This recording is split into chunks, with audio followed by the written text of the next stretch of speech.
cette menace, ou disons cette disposition de l'OTAN et des Nations Unies, non seulement se précise, mais disons elle relève d'une nécessité, disons, géopolitique.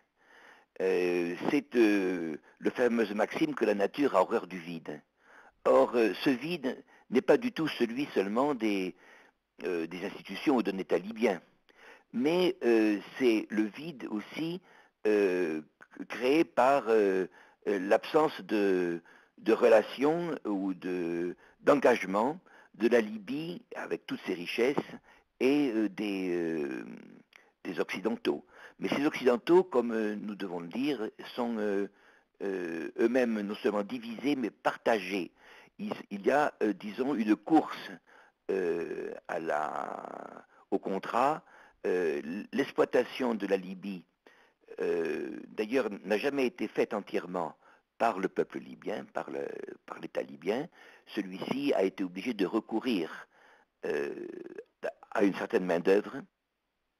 Et le dernier voyage du colonel Kadhafi en Europe, notamment en Espagne, par exemple, et en Italie, en France et en Espagne, et ses engagements considérables avec l'Italie ont, disons, donné à la Libye un poids dans